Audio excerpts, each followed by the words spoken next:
Have you ever picked up a short daily text and wondered, how does this actually work? How does it pack such a big message into so few words and even build a whole community around it? Well, today, that's exactly what we're going to do. We're going to peel back the layers of a daily devotional to see its core argument, how it's structured, and what it's trying to achieve. Let's dive right in. Right off the bat, here it is. This one sentence is the absolute heart of the entire piece we're looking at. It's not a suggestion, it's not an idea to consider, it's presented as a bold, definitive fact, and everything else that follows is built right on top of this foundation.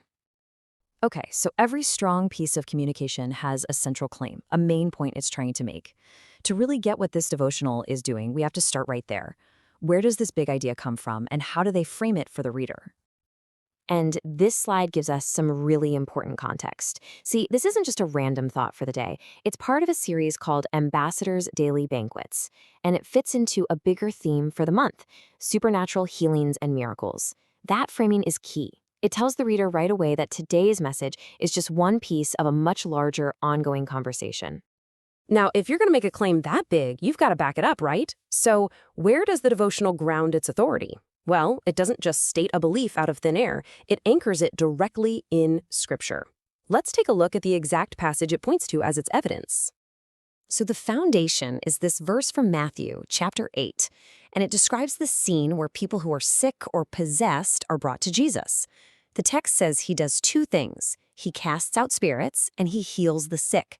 But for the point this devotional is making, the most important part isn't what he did, but how he did it.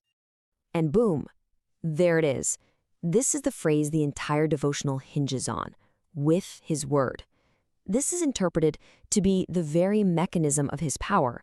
It suggests the healing isn't some complex ritual or a physical thing, but something that happens just by speaking. So, this idea that ultimate authority can be wielded simply through a word, that becomes the central message of the whole text. Let's dig into how the devotional unpacks that idea and shows the reader what it means for them. And this is where they make a really significant leap. The authority isn't just limited to that one evening described in the verse. Nope. It's expanded into a universal principle, an ultimate authority over every single sickness, all demonic oppression, and even, as it says, dominion over all creation. It's a huge claim. So what does this actually mean for you, the person reading it? This is the so what moment. The devotional takes this big theological concept and makes it super personal. The logic goes like this. If his word has that much power, then you, the believer, can approach him with total confidence, believing that absolutely no problem is too big for him to handle. But, it doesn't just stop at explaining a belief. This text is designed to make you do something.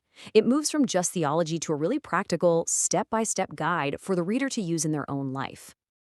And here it is, a super clear 3-step action plan. Step 1, think about a problem in your life. Step 2, you actively speak the word over it, which you'll notice directly copies the method from that scripture verse. And then step 3, you trust the outcome. It's a simple, repeatable formula that anyone can follow. And just in case you're not sure what to say, they've got you covered. The devotional literally gives you a template prayer. This text basically does steps 2 and 3 for the reader. You don't have to come up with your own words. They give you the exact script to acknowledge the authority and express your trust. Okay, so now let's zoom out for a second. This document isn't just about a personal, private moment of reflection. It's also a powerful tool for building a community. It acts like a bridge, connecting you, the individual reader, to a much wider organization. And just look at all the ways you can get connected. You've got the classic phone number and email, sure, but then you have a very modern, very digital-first strategy: WhatsApp groups for prayer, podcasts on Telegram, and of course, channels on Facebook, TikTok, and YouTube. This is a ministry that is fully plugged into the 21st century. And this table really brings home just how global this community is. Think about it. There's a midnight prayer hour that's anchored in Nigeria's time zone, but it's being coordinated all across the world, from the US and Canada to the UK and Finland. It's a pretty amazing, concrete example of a digital community syncing out for one single activity across different continents. And finally, the devotional wraps up with this forward-looking statement. It shifts the focus away from your immediate problems, your healing, to a much, much bigger future event. This last note connects the daily practice of your faith to this ultimate cosmic goal, which gives everything else a much grander sense of purpose. So when you put it all together, this document is so much more than just a simple message.